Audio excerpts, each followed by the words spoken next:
Hi everyone, and welcome to another episode of Radiant Central, and I'm your host Natasha St. Michael, and thank you so much for joining me.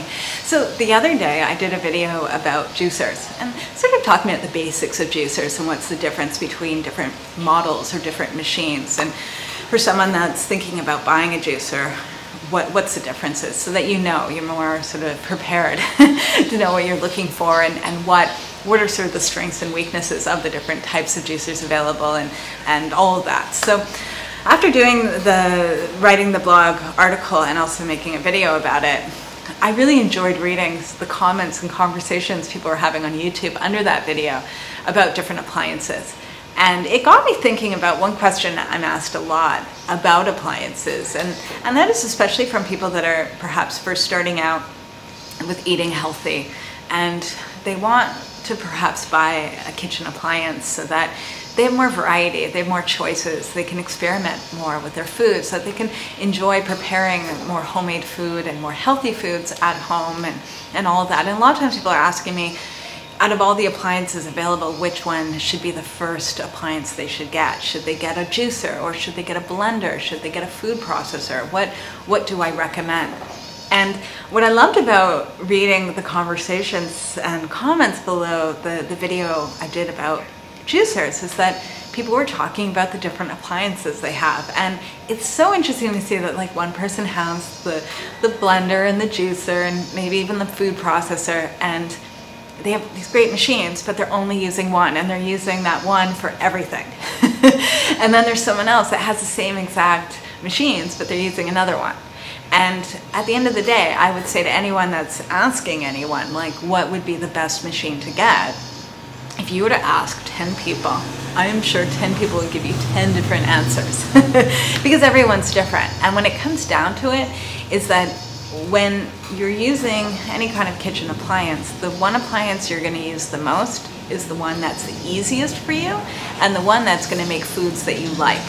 Okay, that when it comes down to the quality or the nutritional content of that food you're making, that's usually not going to be the deciding factor. It's more about how easy is it, and is it making foods that you like, that you're going to be eating regularly. Okay, so for example, a juicer or a blender can make a juice. Okay, you can make a juice using a juicer, obviously, and you can make a juice using a blender, and then you can strain the juice, and you can do that with both, right? But if you were to but by making a juice with a juicer, that juice, in my view, would be probably better tasting and have a little bit more nutrition than the one made with a blender. And the reason why is because if you're using a juice extractor, it's a concentrated juice. Okay, that a lot of times if you were to use those same fruits and vegetables and put it in a blender, you might have to add a little bit of water, which is going to dilute it, which in turn, it might not taste great, or it might not taste the same as a juice made out of a juicer.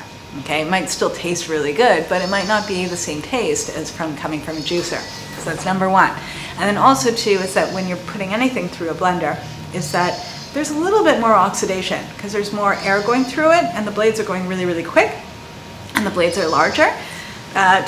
There's just a little bit more friction, heat, and oxidation, which in turn would perhaps destroy a little bit of nutrition. Not that much, it's not like a significant difference, but certain nutrients like vitamin C are very fragile to that.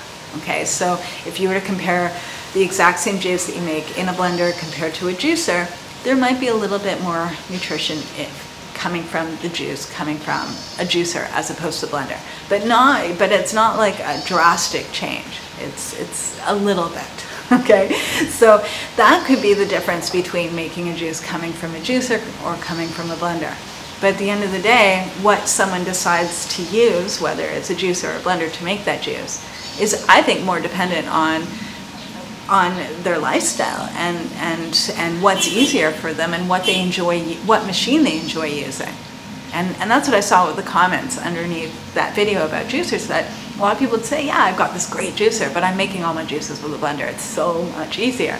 And for that person, it's all about having things easy. They love that they can just throw things into their blender and everything's done in 2 minutes. And they don't want to be bothered with, like, the setup and the cleanup and the cutting up and all that stuff that comes with using a juicer.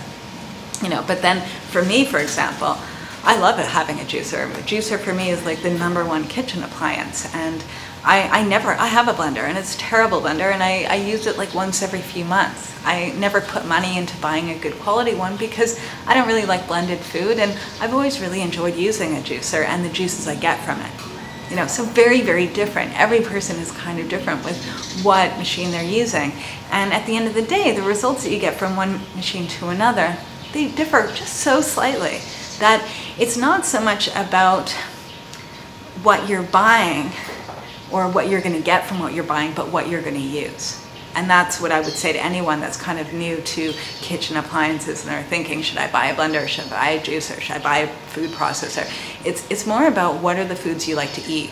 I can give another example as well from myself, is that back when I lived in Canada, I had a food processor, and I love having a food processor. That's one thing I miss being here in Bali, is that I don't have a food processor yet.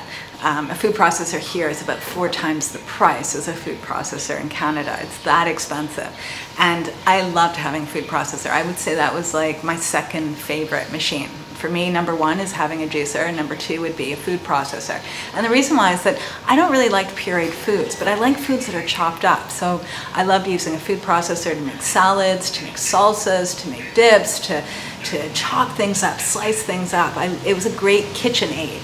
That's what it is. It's like a kitchen assistant that made my life a lot easier. And so I really, really enjoyed it. That for me, that's like if I were to be buying my next appliance, I'd be buying a food processor over buying a high quality blender. Eventually I'd love to have a high quality blender, but I don't really need it. It's something that later on, if I had that extra money, I would get it, but I'd be perfectly content without it. But I know for many other people, it's like their life is about their blender. And they don't care to have a food processor, and they don't care for a juicer. And they might even have those other appliances that they just never use, but they're all about their blender.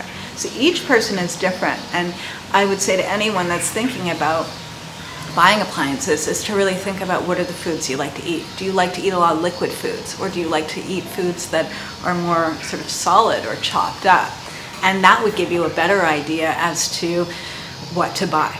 It's also too, like if you were out every day, what are the things that you're buying perhaps takeaway? Are you buying a lot of takeaway green juices, or are you buying a lot of takeaway smoothies? That too would give you an indication if you should buy a juicer or if you should buy a blender.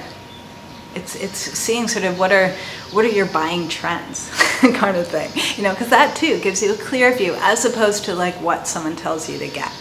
All right, so that's my little shtick of kitchen appliances and what I like and what I've seen, and just perhaps to help someone along that's trying to figure out what to get and what they want to experiment with. All right, so, and I just want to end off by mentioning that I'm working on a new 7-day juice fasting program, and I'm hopefully going to be launching it next week. That's the goal. So that we'll be doing the juice fast, the new 7-day juice fast in the beginning of June.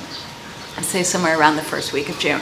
So I'm super excited about it. I just want to let everyone know, just to keep your eyes and ears open about it, because it's a brand new program, and I've been loving putting it together, and so I just want everyone to know about it and just keep your eyes open for it. If you're interested in doing a juice fast, and perhaps to mark it on your calendar that you'll be doing one in the beginning of June with me. So yeah, that's it. Just want to mention that, and I'm wishing everyone a fabulous day, and I'll see you again soon. Bye.